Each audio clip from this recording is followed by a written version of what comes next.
Good morning, Falcons. It's Miss Tausz, and I just want to tell you hello and that I miss you and I miss being in class. And so I decided to make some videos that will go along with the things that we're going to cover.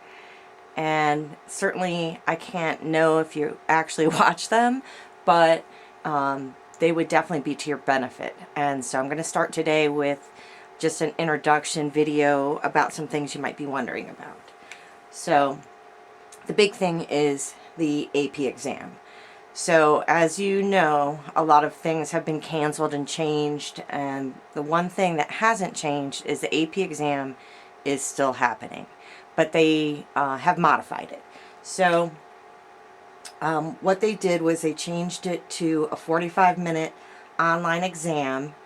My understanding is they have completely eliminated the multiple choice, which is to our benefit because that changes the whole way that we study for it.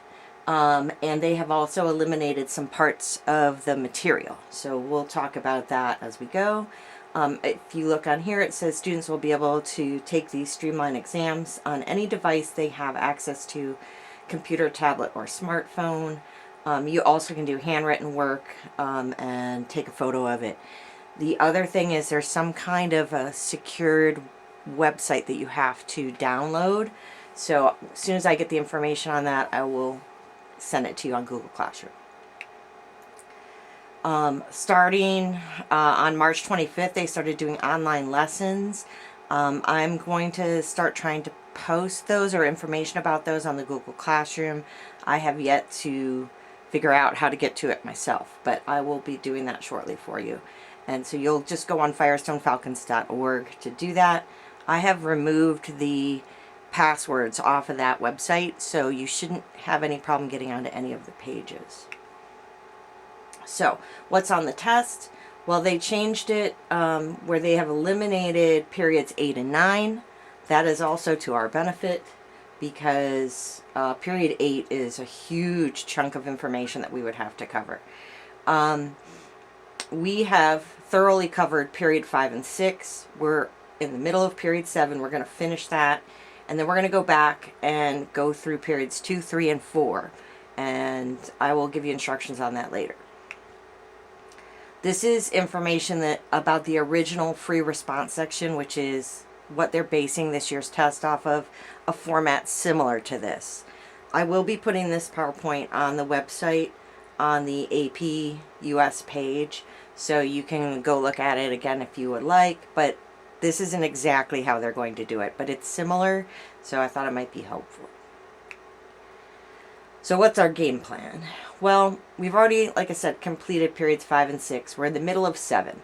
So the most logical thing, in my opinion, is for us to finish period 7, and then we'll go back to that early periods in history to cover. They have period 1 listed as one of the periods that's being covered on the exam. Traditionally, they do not ask anything from that period, and so we're going to assume that they're probably still not going to do that. So we're going to focus on periods 2, 3, and 4, which is colonization, American Revolution, the early Republic, and Jackson.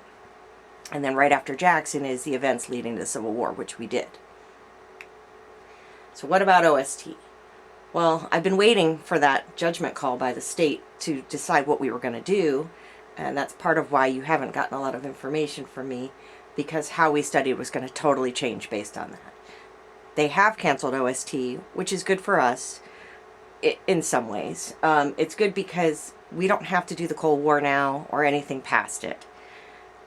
That also makes me really sad because those are my favorite chapters that we cover. I may do some extra things with that after the AP exam is over. We can cover civil rights, Vietnam, Watergate, all those things that Kennedy, things that people really enjoy.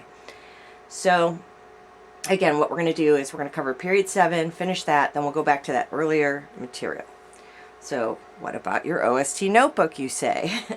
Well, I really suggest you keep that, first of all.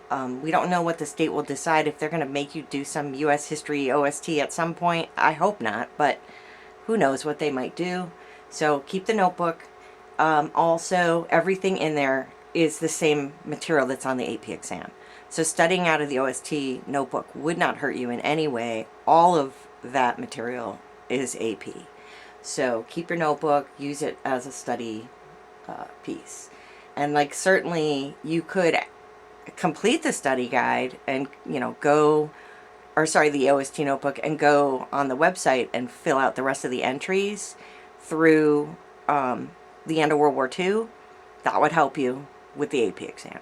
But that's your choice. Obviously, I'm not going to know whether you've done that or not. So how can you prepare for the AP exam? Well, there's a lot of things you can do. The number one thing I suggest you do is get the AP exam workbook. You know, you'd probably have to order that online or venture out to the bookstore. It's not a necessity that you get the book, but certainly if you're really trying to get the college credit, that would be to your advantage. What else can you do? You can go to firestonefalcons.org regularly to review. I would suggest reviewing periods 5, 6, and 7, the PowerPoints. If you have your study guides in your possession, certainly reviewing those would be helpful. I will be posting crash course videos on the Google Classroom. Those crash course videos really are very good for review. And I have a lot of them on my website already, so you can go through and look for them yourself or just search them on YouTube. But watching those would definitely be helpful to keep everything fresh in your mind. I strongly suggest you follow along with all the notes we cover. Again, I'm not going to know whether you're writing them down or not, but if you want to get that high score on the AP exam, I would write them down just like we're in class. I'm going to make videos that go along with the study guides that you can watch, so you can hear me explaining what everything is. I know you're used to that, and that might be helpful. The other thing then is the assignments that I'm giving you on Google Classroom, where I'm having you do the writing prompts. Those are all based on the kinds of things they might potentially ask you on that AP exam that they're going to give. They're going to want much more extensive answers than what I'm prompting you right now, but it will keep those ideas fresh in your mind, and so that's the point of those, so keep that in mind. And then use the websites that I've posted on the APUS page on firestonefalcons.org. I will find whatever resources I can to give you more material to look over. Again, just most of it has to do with keeping everything fresh in your mind. You are more than welcome to go into any of the PowerPoints under the chapters section of the website and just look at those whenever you want, whether we've gotten to them yet or not.